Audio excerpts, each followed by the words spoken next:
En mis estudios de musicología en el Pontificio Instituto de Música Sagrada de Roma, tuve como profesor de liturgia durante 2 años a un sacerdote religioso de una de las órdenes, o por mejor decir, congregaciones religiosas modernas.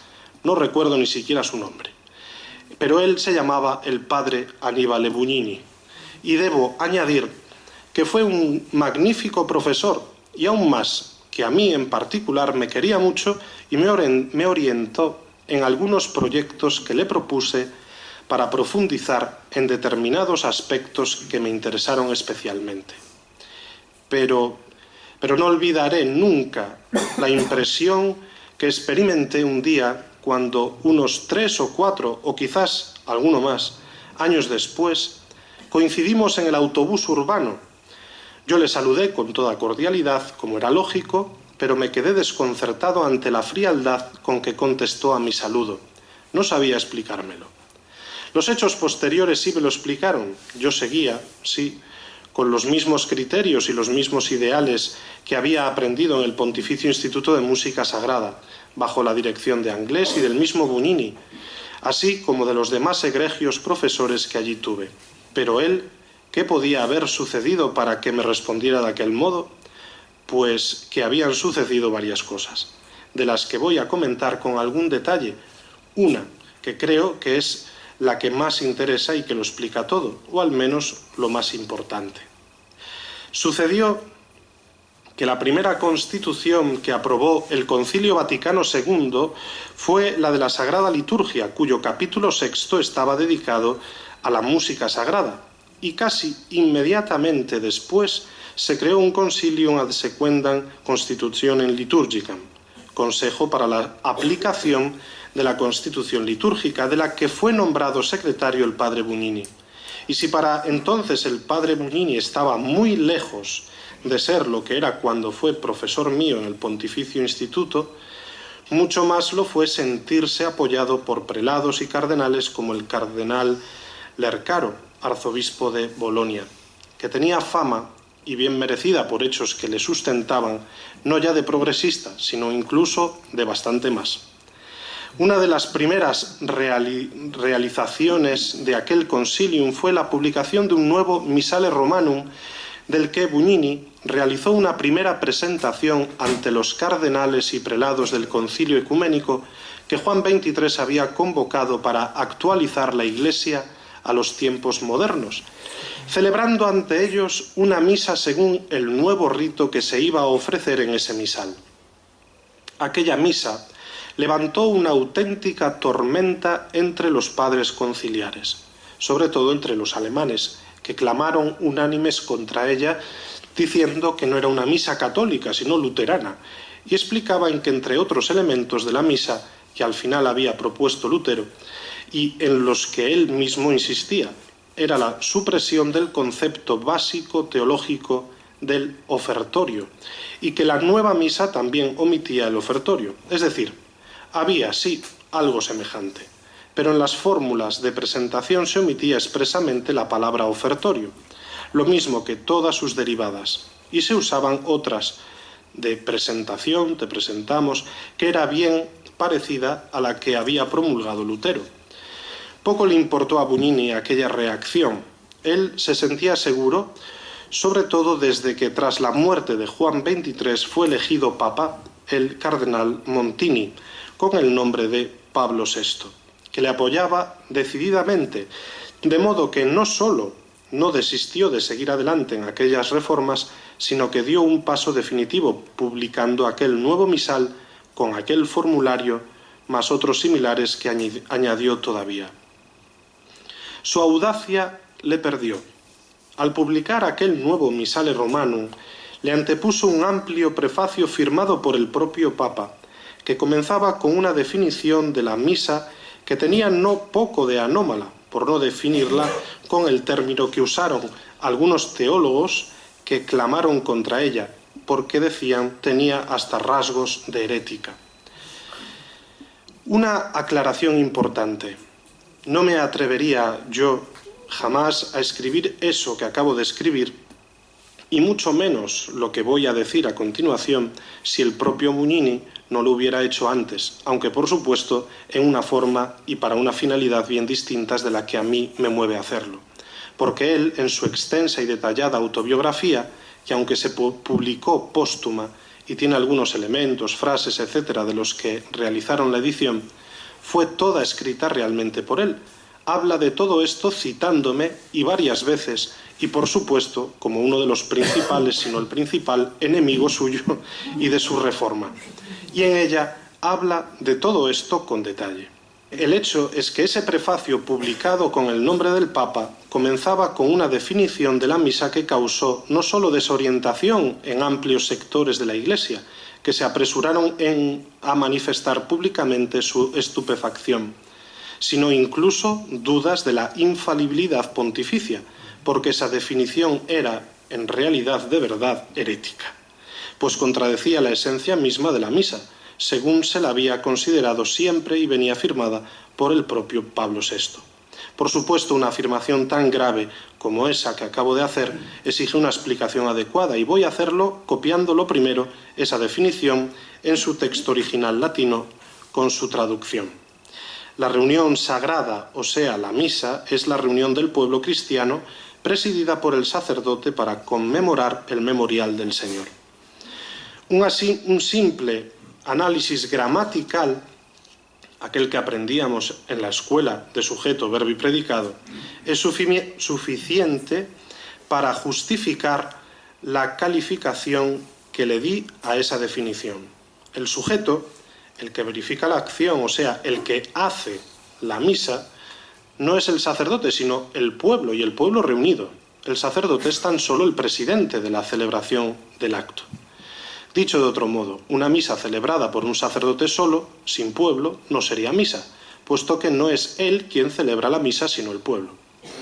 Y aún un segundo dato de esta definición, que en ella no se mencionaba lo más esencial de la misa, la consagración del pan y el vino en el cuerpo y la sangre de Jesucristo, llámese transubstanciación o cualquier otro término para definirla, sino que se habla solo de conmemorar, que es tanto como recordar, y recordar no la última cena, con la consagración del pan en el cuerpo de Cristo y el vino en la sangre, en su sangre, sino tan solo un sustantivo bien distinto, el memorial del Señor, dicho más claramente, no realizar, sino recordar.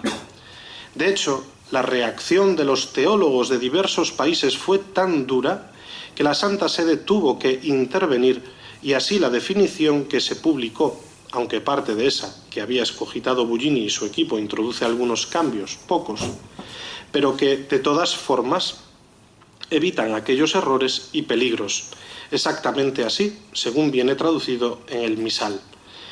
En la misa o cena del Señor, el pueblo de Dios es reunido bajo la presidencia del sacerdote, que hace las veces de Cristo para celebrar el memorial del Señor o sacrificio eucarístico.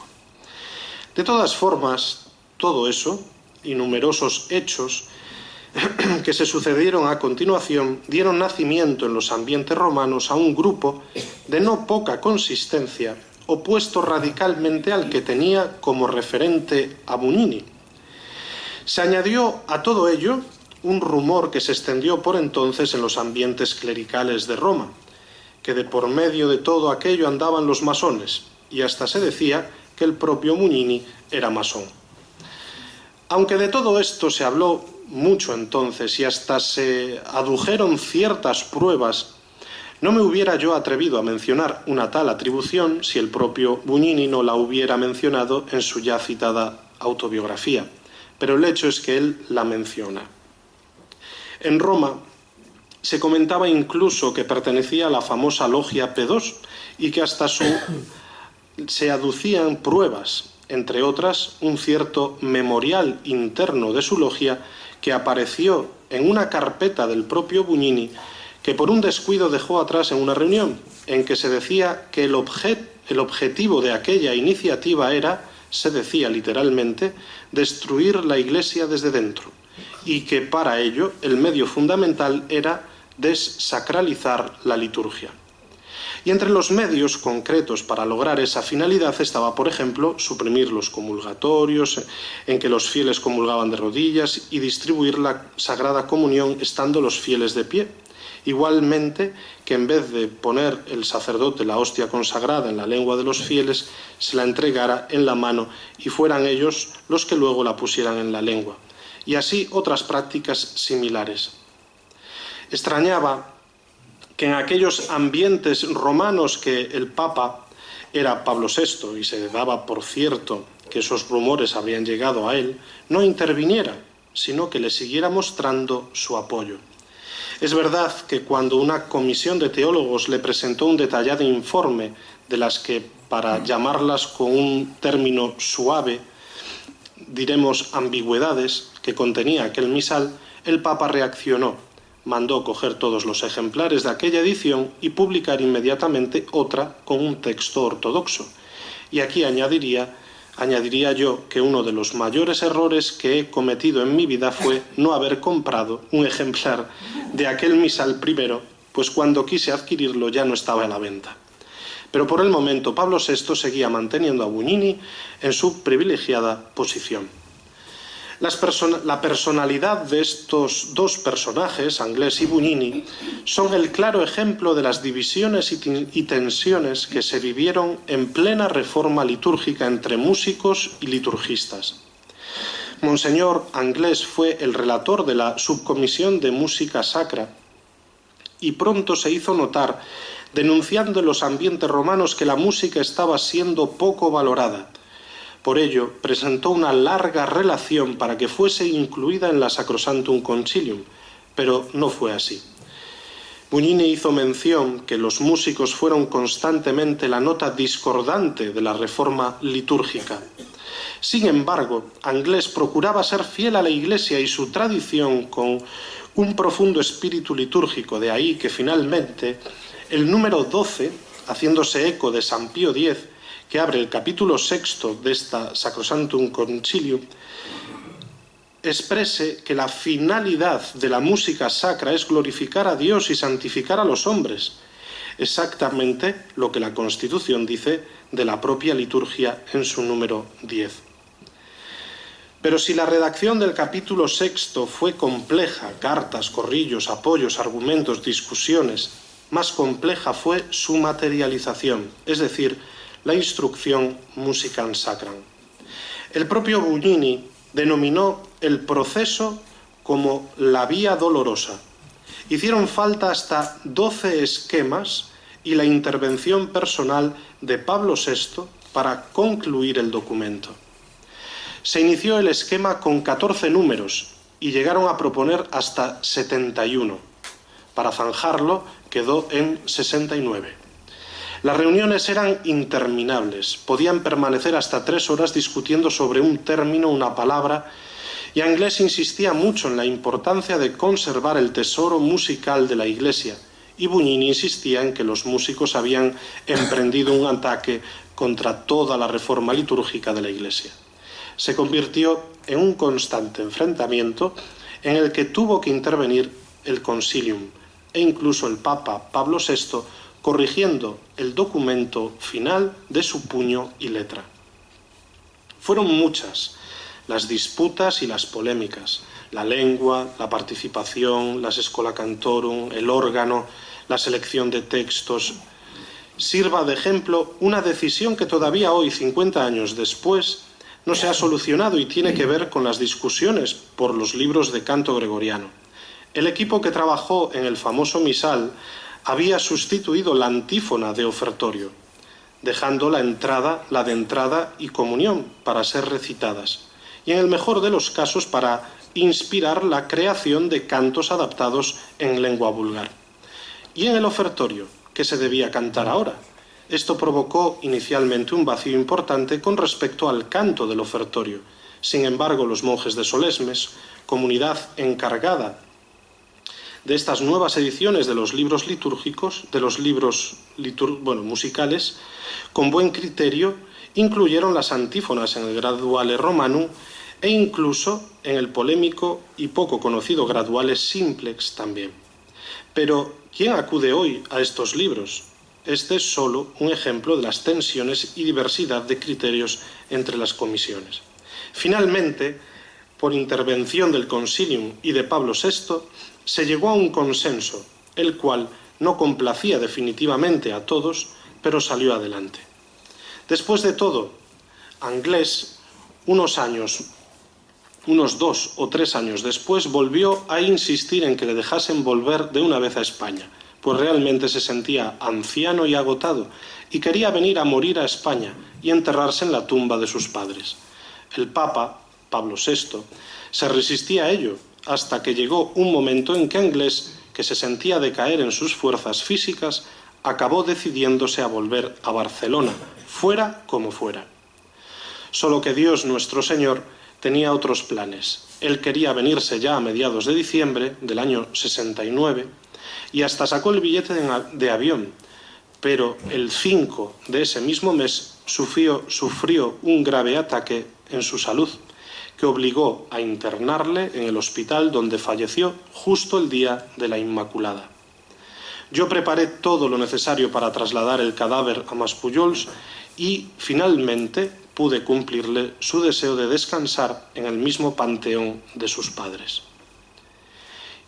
Y Buñini, ay Buñini. Yo leo textualmente, ¿eh? Un buen día, una tarde, corrió con grandísima rapidez entre aquel mundillo romano, en que también yo me movía, una noticia que nos dejó a todos estupefactos. El Papa, siempre Pablo VI, había nombrado a Buñini nuncio apostólico en Irán, pero con 2 cláusulas bien extrañas: que debía partir de Roma antes de mediodía y que no podía volver a Roma sin permiso expreso de él. No sé si hago bien en narrar todos estos detalles de aquel tan especial mundillo romano y que dejan en un lugar bien poco envidiable a una persona que fue el centro absoluto, único y tan activo y eficaz de aquella renovación litúrgica. Y por añadidura a una persona que hace ya muchos años no está entre los actualmente vivientes. Me anima, lo diré una vez más, el hecho de que él mismo narra todo esto en su autobiografía, aunque por supuesto dándole otro color. Por ello, terminaré con el comentario que entonces corrió en aquellos ambientes romanos y vaticanos, que aquel nombramiento tan honroso era simplemente una aplicación concreta del famoso principio diplomático vaticano: promoveatur ut removeatur, promoverlo para quitarlo de en medio. Eso se dijo entonces. ¿Sería así? ¿O sería realmente un premio a sus méritos excelsos? ¿Y quién lo sabe? El hecho es que Buñini falleció plácidamente, finalmente, en Roma en 1982 y tenía 70 años y ya era arzobispo. Con todo esto, pongo punto y final a estas notas, que no sé si os habrán satisfecho. Espero no haber escandalizado a nadie. Me he limitado a contaros, como un abuelo cuenta a sus nietos, estas historias que parece que sucedieron hace 1000 años, pero que forman parte de la historia de nuestra amada Iglesia. Ojalá la música litúrgica vuelva a ocupar el lugar que nunca debió abandonar. Los cantos que se oyen muchas veces en las iglesias tienen muy poco sentido religioso. Es curioso ver cómo la música sacra llena auditorios e iglesias que acogen conciertos y sin embargo ha sido excluida de su culto, por una extraña interpretación del concilio, porque no dijo eso ni pretendía eso.